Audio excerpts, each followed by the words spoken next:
An unnourished spirit is perplexed internally and externally.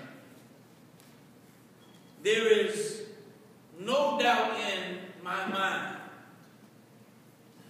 that while the church was developing in the first century, the lack of experience and spiritual maturity caused the church to behave in peculiar ways. Often people demonstrated the nature of the world instead of the nature of Christ's likeness. As a result of those evident realities in the first century church, God's wisdom by the pen and genes grants us the wonderful privilege to have this understanding in advance. So while we are participating in the church as kingdom people, as saints of God, so that we have an understanding of the very things that we will have to ward off if they come into the church, for the protection of the church and for the distinction between the world and the church. We have this knowledge that needs to be understood and accepted and practiced by all believers. What does this idea of an unnourished spirit represent? The writer clearly indicates by the perplexed mind that when we are unfulfilled by the teachings of the scriptures that are able to produce understanding and provide a path to walk on when we encounter various situations, James suggests that an unnourished mind and heart will be full of difficulty and full of confusion and by all means be bewildered in a state of constant conflict internally and externally. You see, anytime we are lacking in the understanding of God's expectations, what we have seen in the world, perhaps what we are presently seeing in the world, can become the model, the example for our responses. The writer indicates that this perplexed individual who is confused and experiencing difficulty in his or her understanding, the individual who is in conflict, will be in conflict internally with himself or herself, and then as a result be in conflict with those outside of himself and herself. You see, the fruit of peace and security is the product of a mind and heart that rests humbly in the hands of God. If I want to function in the ideal as a Christian, as a servant of God, then I must be at peace with myself and with God. I must have a sense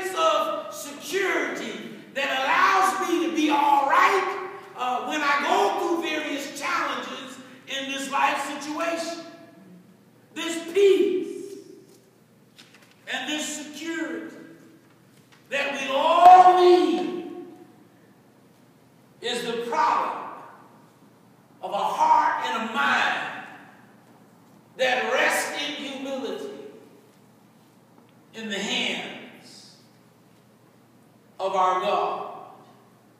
You see, the absence of humility describes a condition that some face while desiring to transition out of the world and into the truth. There is a clear indication that some people who really want to be the kind of Christian that God wants them to be, they struggle with developing humility in their relationship with Him. They look obnoxious. They have this hidden understanding that they are above other people and have no idea of the damage that they are causing to themselves and perhaps to others. For some reason, letting go of self-centeredness perplexes them, is difficult, and often for them something they are resistant to do. Anytime there is a difficulty in the life of two people, if those two people are children of God, they can have differences, but they will not be indifferent to what God says about how they deal with their differences. The outcome of such a state is a grief-driven and egregious outcome. You see, anytime humility is not present, the actions that come from one's life affects that individual internally. And it creates a disturbance on the inside. And without knowing, they egregiously, outrageously, unacceptably in the sight of God and man, adversely affect other people. Any kind of behavior, particularly in the life of a Christian, that is not couched in humility, a humble and receptive heart, becomes an egregious event in the life of others. What do we mean by grief-driven? And how does that relate to one's internal condition? What's going on their inside? What's messing up their sleep? What's preoccupying their thoughts? What's angering and what's frustrating them? You see, a grief-driven situation is when one is disturbed by the grief so that a normal frame of mind is troubled. Now Peter explains this in 1 Peter chapter 1, if you will, chapter 2, verse number 1. Look at 1 Peter chapter 2, verse number 1. And he describes a condition that reflects a grief-driven spirit going on in a Christian's lifestyle. Look what he says. He says, therefore, putting aside malice. You see, when the spirit is grief-stricken, what comes out of the spirit is malice, a kind of bitterness, a kind of wickedness. Look at what he says. And guile, they say things that cut in that hurt and that scar for long periods of time. There is a clear indication of hypocrisy. In other words, one is not practicing what he or she says they believe. So clearly what is happening in the practice, that the individual on occasion is wearing a mask to give indication that they are one person on one occasion, but then when they take the mask off, they're another person in another occasion.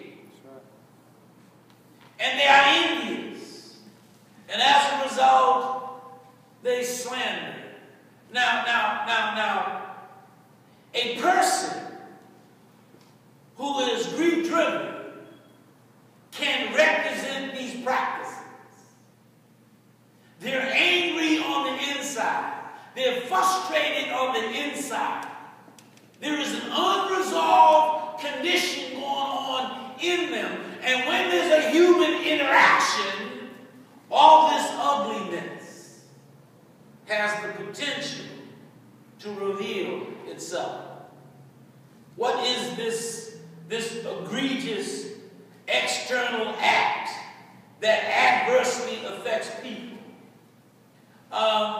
Clearly, what James is saying, or Peter is saying, is that egregious acts towards people, brothers and sisters, disturbs and wrecks others emotionally and mentally. You see, anytime a display of behavior operates outside of humility,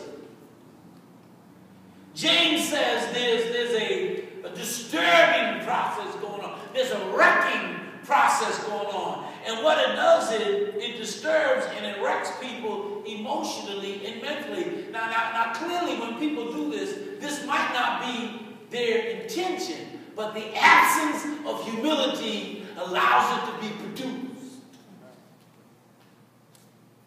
Notice in James chapter 4, verse number 2, if we want to get a picture of what egregious acts towards others looks like. Clearly explaining in a very practical way why James has talked earlier about the importance of operating under the wisdom of God and not by the wisdom of the world. Look at what he says in James chapter 4, verse number 2. You lust and you do not have, so you commit murder. Now please keep it in mind, you don't have to literally kill somebody to participate in murder. You can murder folk with words. You set them on a path of wishing they were dead because of what comes out of your mouth.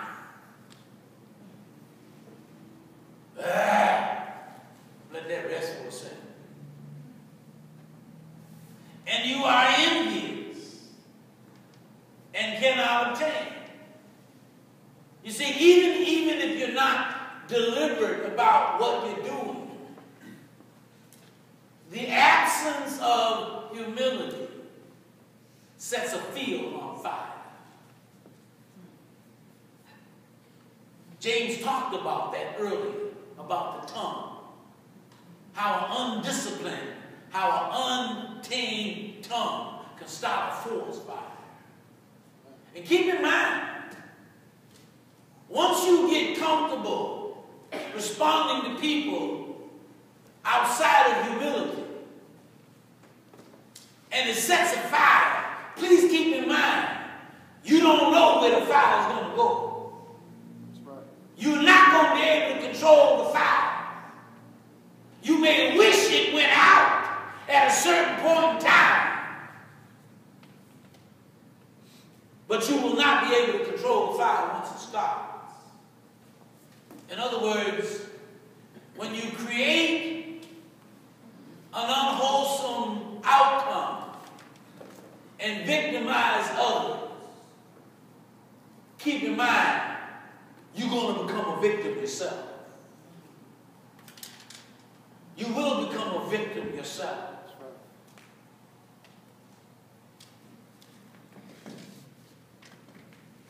He says, you fight and you quarrel. You do not have because you do not ask.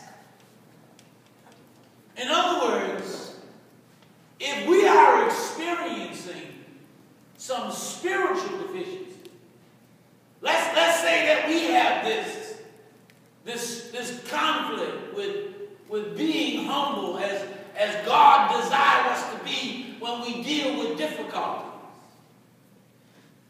And it's a habitual issue with us. James says the reason why this condition is still with you is because you are not